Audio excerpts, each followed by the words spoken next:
नगरीय भूगोल में आज अपन नगरों की अवस्थाएं यानी वर्तमान में जो नगरों की प्रमुख विशेषताएं अपन ने जानी और इसी संदर्भ में अर्बन ज्योग्राफी में विशेष करके नगरीय भूगोल में नगरों की अवस्थाएं स्टेज लुई ममफोर्ड नाम का एक विद्वान था। डॉक्टर लुई ममफोर्ड ने नगरों की अवस्थाओं को मानव की श्रेणी के साथ में या मानव जीवन के साथ में जोड़ करके समझाया कि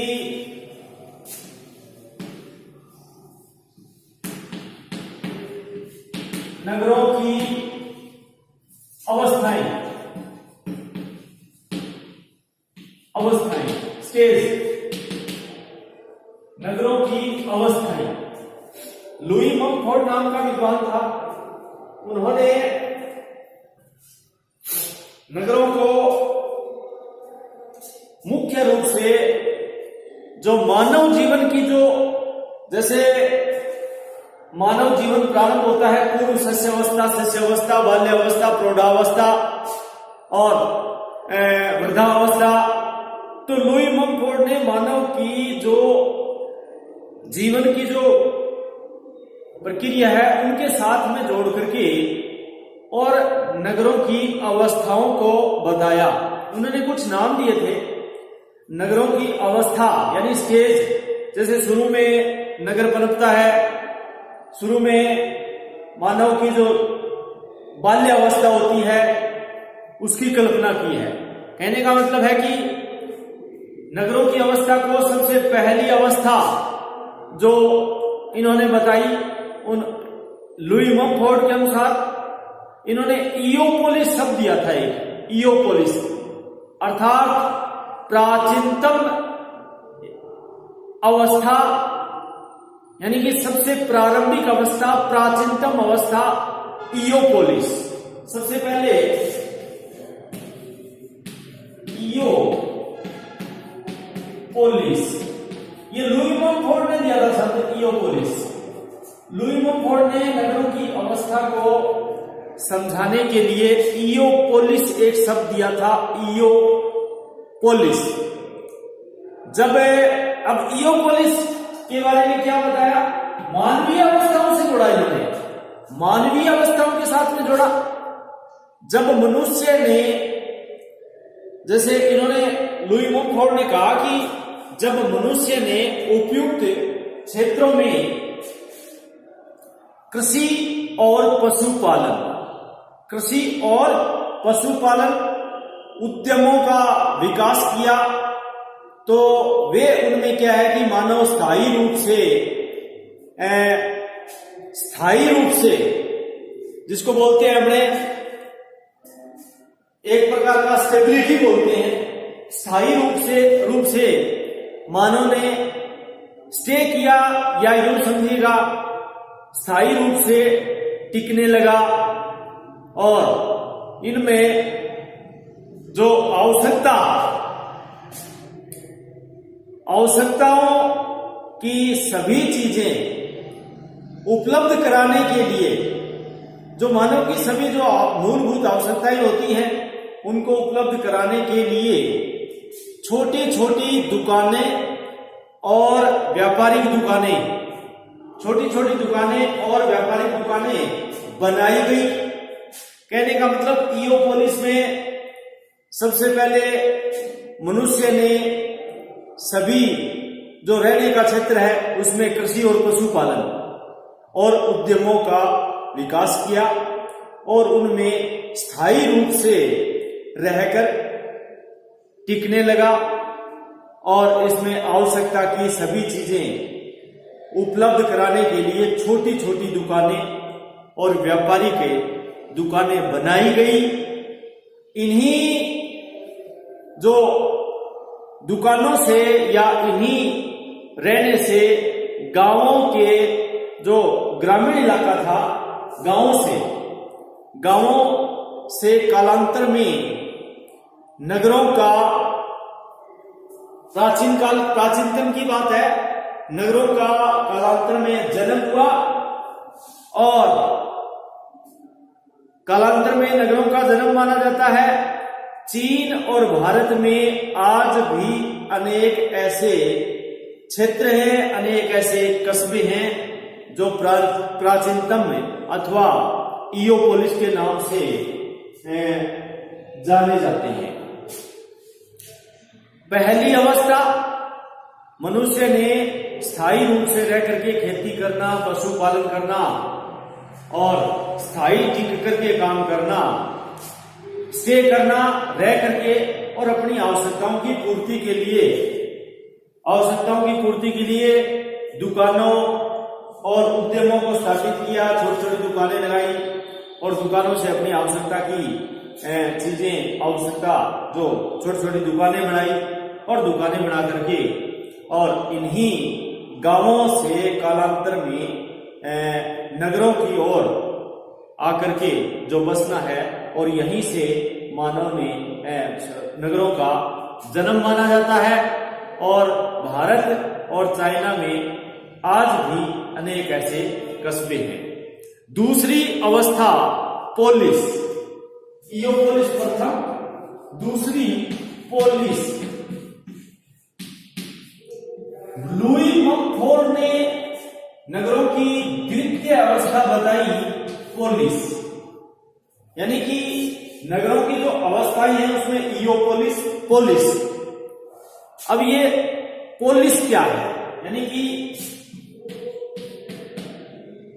पोलिस नाम दिया था इनका, अंग्रेजी शब्द POLIS, पोलिस।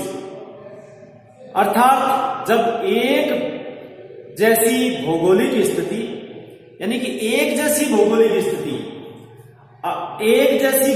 स्थिति और समस्त सामूहिक सुरक्षा तथा सामूहिक रूप से, यानी कि जो एक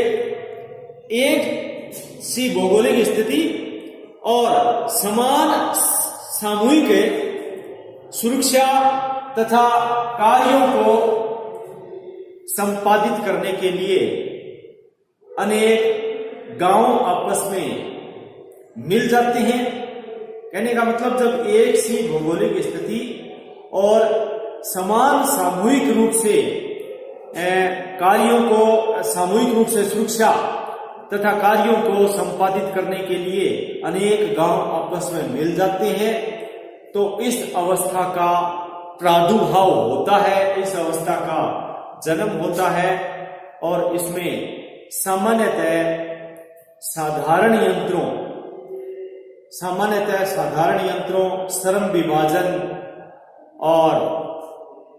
श्रम विभाजन कहने का मतलब है कि सामान्य जो श्रम विभाजन द्वारा कार्य होने लगता है, परंतु इनका वातावरण अब तक ग्रामीण ही रहता है। पोलिस का जो इन्वायरमेंट है, वातावरण है, वो ग्रामीण ही रहता है। सामाजिक दृष्टि से इस अवस्था के नगरों में सामाजिक दृष्टि से इस अवस्था में नगरों में सामान्यतः सहकारी भावना पाई जाती है। सड़कों का विकास होने लगता है और सड़कों के विकास ठीक ठाक हो भी जाता है। तो ऐसी अवस्था को लुई मकफोर्ड ने पोलिस शब्द दिया है। पोलिस, ईओपोलिस के बाद में पोलिस की सबसे बड़ी विशेषता इन्होंने एक शब्द दिया है जो सेकंड अवस्था होती है। जैसे पूर्व शस्य अवस्था मानव की, फिर शस्य अवस्था आती है। पूर्व शस्य अवस्था यानी कि प्राचीनतम अथवा ईओपोलिस, और शस्य अवस्था अर्थात पोलिस। अब इनमें क्या है, सबसे बड़ी विशेषता भौगोलिक स्थिति तो एक जैसी होती है और समान सामूहिक सुरक्षा तथा कार्यों को संपादित करने के लिए अनेक गांव आपस में मिल जाते हैं। लेकिन ग्रामीण वातावरण है वो एक ग्रामीण सा ही पाया जाता है इस अवस्था में। अब आता है तीसरे नंबर पर सबसे महत्वपूर्ण होता है मेट्रोपोलिस, यानी कि मेट्रोपोलिस एक शब्द आता है तीसरी अवस्था, मेट्रोपोलिस,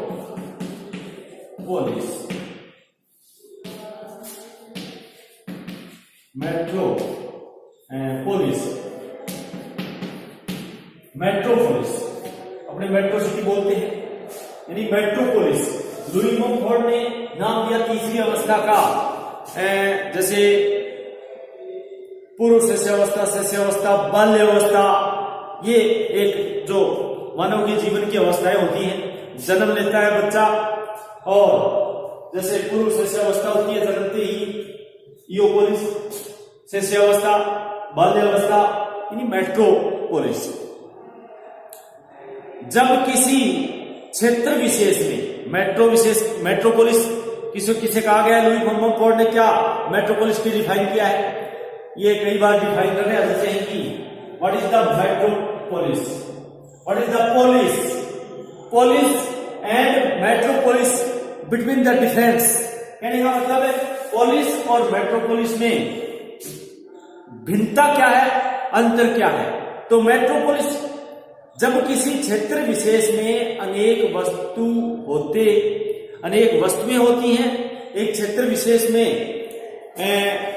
कोई भी क्षेत्र हो और क्षेत्र विशेष में अनेक नगर होते हैं, यानी कोई भी क्षेत्र है उसमें अनेक नगर होते हैं और जो एक दूसरे से अधिक दूरी पर नहीं होते, मतलब एक दूसरे से ज्यादा दूरी पर नहीं होते। जब किसी क्षेत्र विशेष में अनेक नगर होते हैं जो एक दूसरे से अधिक दूरी पर नहीं होते, तो कोई एक बड़ा नगर इन दोनों नगरों का नेतृत्व करता है, इन दोनों नगरों का नेतृत्व करता है और इनमें आपसी व्यापारिक तथा आर्थिक संबंध बढ़ते जाते हैं, आपसी और व्यापारिक संबंध बढ़ने लगता है। कृषि प्रधान क्षेत्रों में ऐसे नगर आदान प्रदान के बड़े केंद्र माने जाते हैं। कृषि प्रधान वाले जो क्षेत्र होते हैं उसमें ऐसे नगर है जो व्यापारिक प्रधान केंद्र होते हैं, यानी कि कृषि प्रधान वाले क्षेत्र होते हैं उसमें विशेष करके जो कृषि प्रधान क्षेत्रों में ऐसे नगरों आदान प्रदान के बड़े केंद्र माने जाते हैं जहां कृषि की वस्तुओं का व्यापार बड़ी मात्रा में होने लगता है। व्यापार बड़ी मात्रा में होता है कृषि की वस्तुओं का, और इसमें कृषि की वस्तुओं का व्यापार बड़ी मात्रा में होने लगता है, किंतु सामाजिक दृष्टि से इन नगरों में, मेट्रोपोलिस नगरों में, इन नगरों में व्यक्तिवाद की भावना स्वतः ही परिलक्षित होने लगती है और नगरों में विशेष करके व्यक्तिवादी यानी कि सामाजिक हित होता है ग्रामीण क्षेत्रों में, और व्यक्ति हित और त्वरित गतिशीलता ये नगरों की बड़ी विशेषता पाई जाती है। कि तो सबसे बड़ी इसमें क्या होने लगता है कि वस्तुओं का व्यापार है वो बड़ी मात्रा में, कृषि की वस्तुओं का व्यापार है वो बड़ी मात्रा में होने तो लगता है, परंतु सामाजिक दृष्टि से इन नगरों में व्यक्तिवाद की भावना स्वतः ही परिलक्षित होने लगती है, स्वतः ही दिखाई देने लगती है। किंतु सामाजिक, कहने का मतलब है कि जो सामाजिक दृष्टि से है वो व्यक्तिगत हित ज्यादा होता है, इसमें स्वतः ही परिलक्षित होने लगती है, क्योंकि विभिन्न सांस्कृतिक और धर्मावली इन नगरों में धर्मावली के लोग, जो विभिन्न धर्मों के और विभिन्न संस्कृति के लोग आकर के इन नगरों में बस जाते हैं, ये जो अधिकतर है प्रशासनिक सेवाओं, यानी कि प्रशासनिक सेवाओं और व्यापार तथा सामाजिक सेवाओं और विशेष करके जो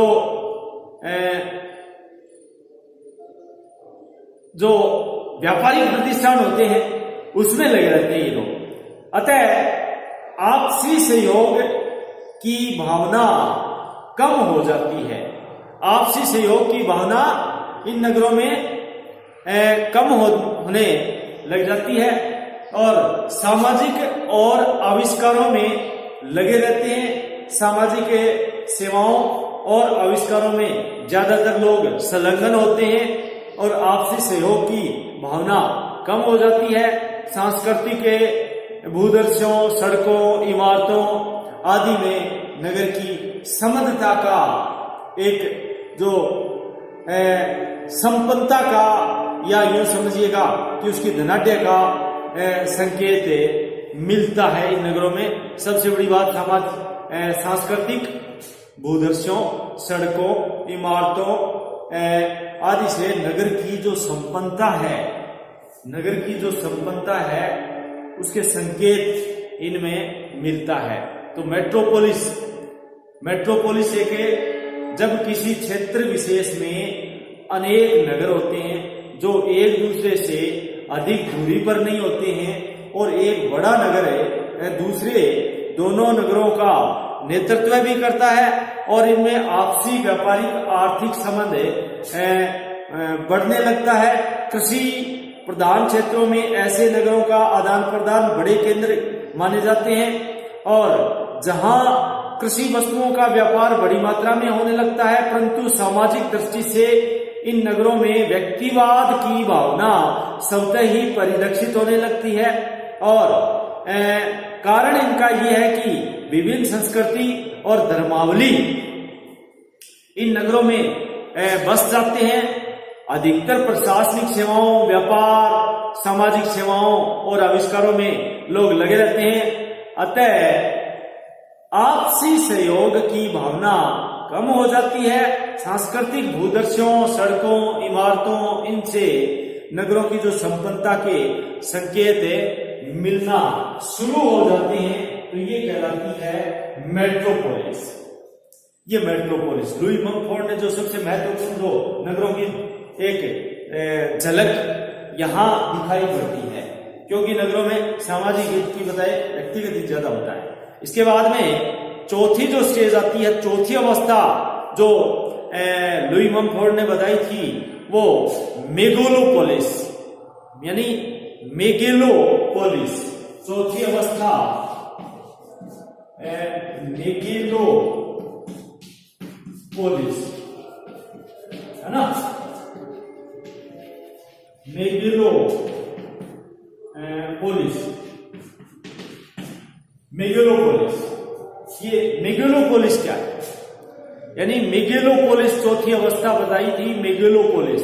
मेगालोपोलिस अर्थात इस अवस्था में नगर अपने विकास की चरम सीमा तक पहुंच जाता है। मेगालोपोलिस में जो है वो चरम सीमा तक नगर पहुंच जाता है, यानी कि मेगालोपोलिस में चरम सीमा तक पहुंच जाता है। जो निवास गृह है, जिसको अपने रेजिडेंशियल बोलते हैं, निवास गृह कई मंजिलें और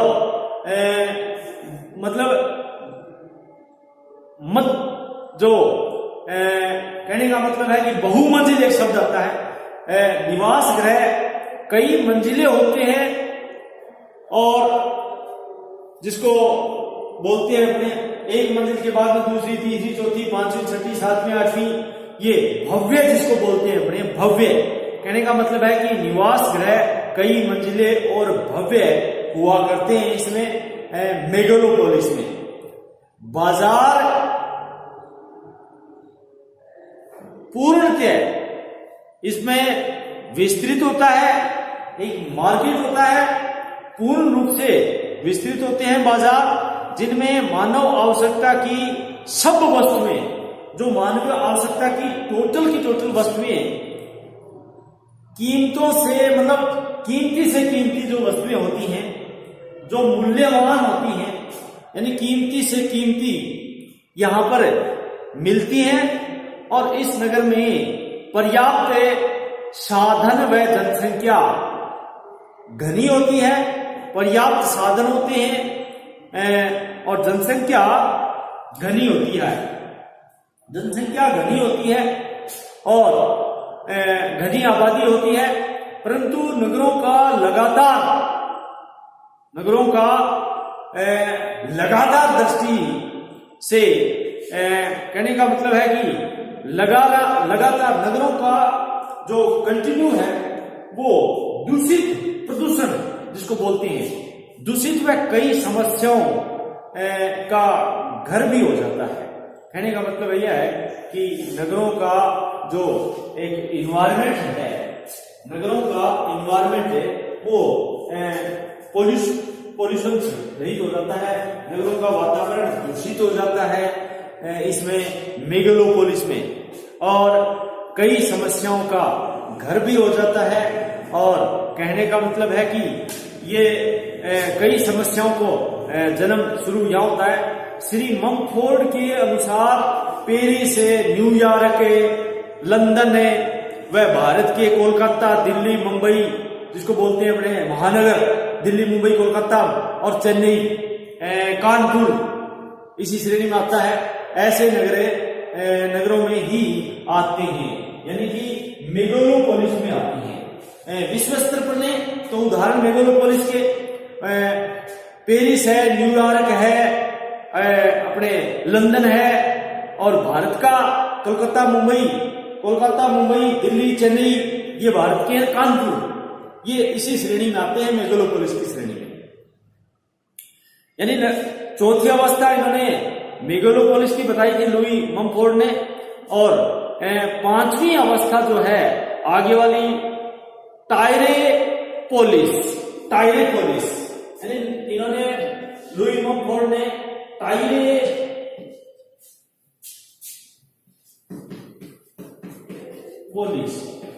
ये पांचवी अवस्था बताई है ना, टायरेपोलिस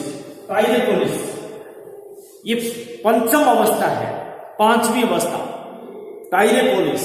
कहने का मतलब है कि टायरेपोलिस में जो पोलिस की अवस्था में नगरों में राजनीतिक विकास, पॉलिटिकल डेवलपमेंट, राजनीतिक विकास अधिक होने लगता है, पॉलिटिकल डेवलपमेंट है वो अधिक होने लगता है।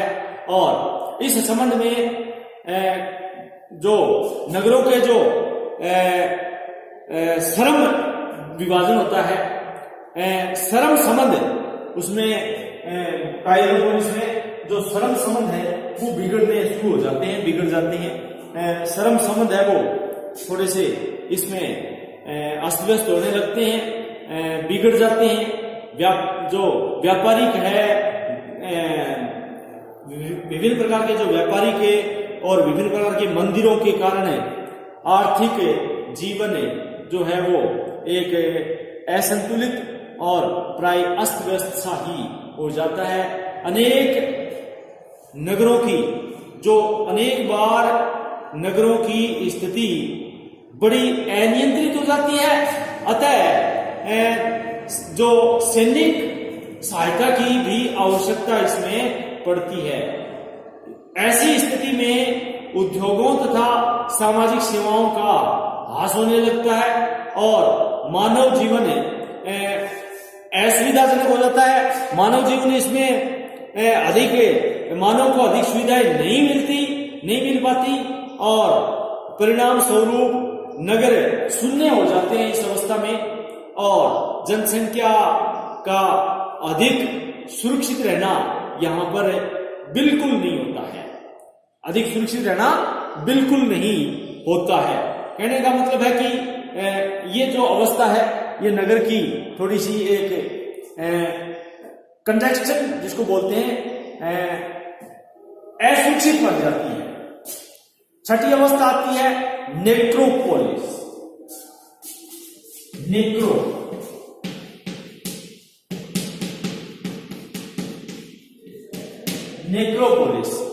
लुई ममफोर्ड ने छठी अवस्था बताई थी नेक्रोपोलिस।